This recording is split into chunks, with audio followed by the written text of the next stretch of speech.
I'm Rosco, and welcome to my podcast. Today I'm joined by Scheherazade Safla. Welcome, Scheherazade. Thanks, Rosco. May I ask you a few questions? Please go ahead. I'm very excited to be here. So, what were the challenges you faced when becoming a news anchor? To be honest, Rosco, I didn't face that many challenges when I became a news anchor because I'd started out in the field. I'd started way before that. I'd started as a news intern. And I think when you work your way up to the job of news anchor, then it's much easier for you because you have a better concept and a better grasp of the stories that you're reading to the public. So, I'd done my bit as a producer, as an intern, and then a producer, and then as a news reporter in the field, and then eventually as the news anchor. So whenever I was on air or in studio asking reporters questions, then I also knew what was happening in the gallery. I knew what was happening in the field, and that helped me a lot. So, was there anyone that inspired you to become a news anchor? Actually, yes. So growing up, and I watched a lot of TV because my parents worked, and I watched a lot of news. And to be honest, there weren't a lot of people, like a lot of women of color that I could identify with on screen at the time, like when I was growing up. Because of apartheid, there weren't a lot of news anchors, like black female news anchors. And there was a woman called Shadow Twala. I don't know if you've ever heard of her. They referred to her, which nowadays, if you think about it, it's not very polite, but they called her the accentless Shadow Twala. And she was just, the strong woman of color I would watch reading the news. And I was really, really inspired by her and inspired by seeing her read the news. And, that was someone I felt, I could identify with. And she definitely was an inspiration to me. So, did you have any mentors when you were a news anchor?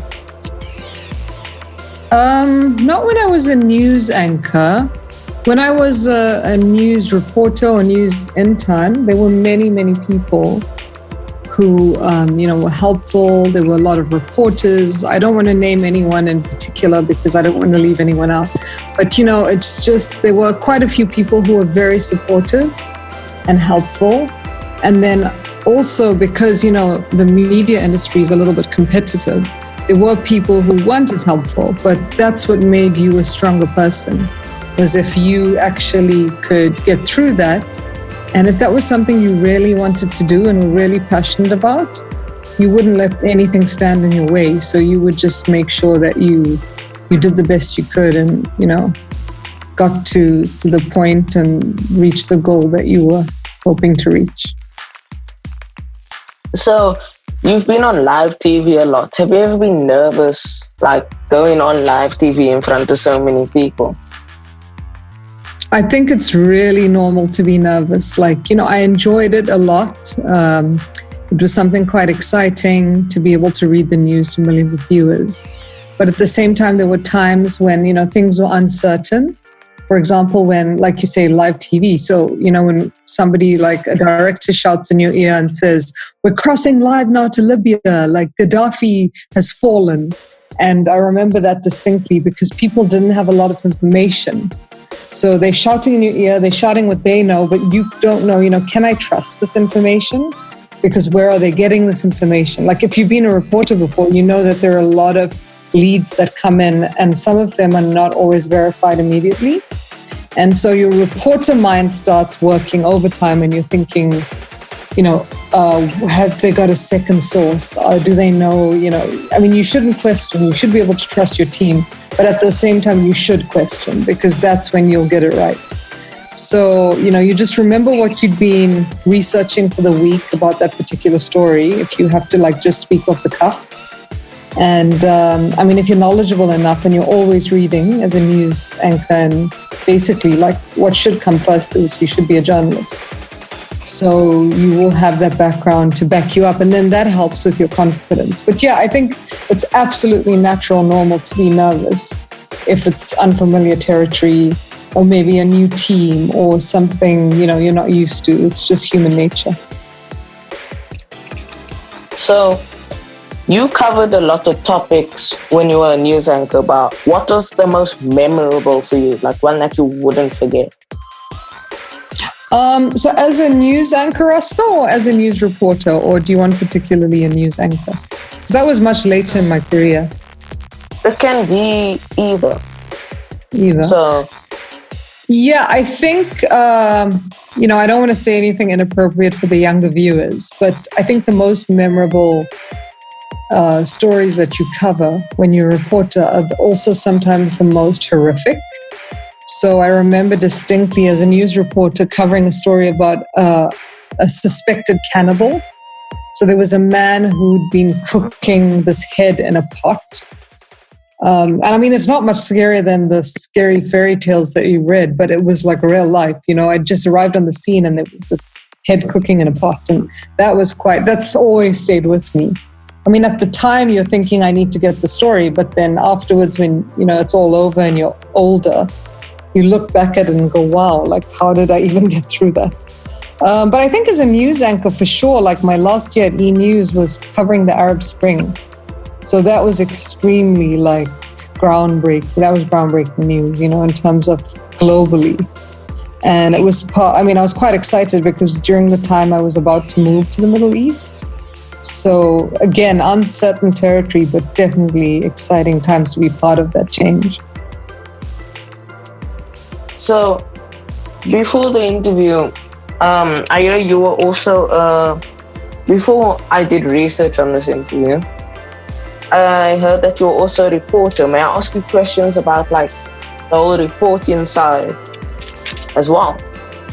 Yeah, sure. Sorry, I already started talking about that. I didn't know that you were going to ask me about it. But yeah, please go ahead. So you became a reporter, but what really inspired you to first become a reporter? I think, I love telling stories. Like ever since I was a kid, I was telling you, I watched the news. I watched a lot of TV. That was my escape as a child. And I just enjoyed entertaining. I remember I would do these little news reports for my mom, just talking about the neighborhood, what was going on in the neighborhood. And it just brought her so much joy. And I thought, wow, these kinds of stories, even if it's news, just giving this information to people brought joy and brought, it was informative and something that nobody had heard before. I loved that idea. And then just the fact that I think my name is Scheherazade and she was a famous storyteller, maybe it was my destiny. But I just really wanted to be able to tell stories and, get to the heart of something and tell people more about it. So that's what inspired me. I think I just always wanted to. I mean, my first love was writing, but then I realized how immediate TV was, and it took me back to, the time as a child. So that was my main inspiration. So, do you have any favorite story that you covered as a reporter? What was your favorite one? The one that stood out the most for you? I think a favorite one was a positive one because there were quite a few that were depressing and sad. But there was one that was really sweet, and it was about this man he had this cat, and he'd adopted a flock of, well, it wasn't a flock, it was like a mom goose and all her little goslings. And the cat had befriended the goslings and had become like a little sheepdog for the cat, for the gosling. The cat had become a sheepdog. And he would herd them and he'd protect them. And it was just so cute. That story was a favorite for sure, even though it wasn't a serious one. So you've been out in the field a lot. So what was the best moment of you out in the field when you're reporting? Definitely being able to interview Nelson Mandela. It's being, again, like I said, being a part of history. And he was for a long time, growing up again, my parents always spoke about him. and how he was going to lead South Africa to democracy. And then to be a part of that, and as a news intern, first interviewing him, like kneeling down with all these reporters, looking up at him and just being so, I know it sounds cliched, but it is actually true. I think anyone who's ever interviewed him or been in his presence says the exact same thing, because that's a real feeling that they get, and that's the being humble, and that he's so humble and you're humbled by that.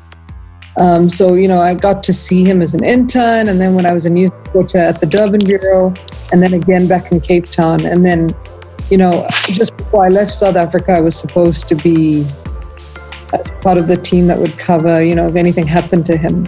And that for me was like a little bit depressing, because I thought, I know it's part of history, like when he dies, but it's also so sad. And I didn't really want to be a part of that sadness.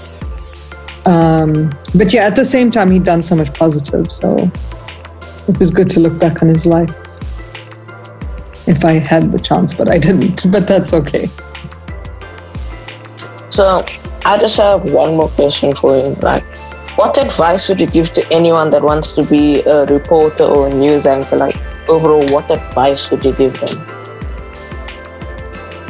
So I think in, my like almost 20 years of being in the news, it's quite sad when you see that there's a new generation. I'm not saying this is everyone. They're just people out there who want to go into news or news anchoring for the wrong reasons. So they want to go in because they want to be on TV, or they want like to be famous. And that never works. Like maybe it works for a short time, but I don't think it has longevity, because you're not going into it for the right reasons. And you have to be passionate about the news, about telling the story of the person on the street.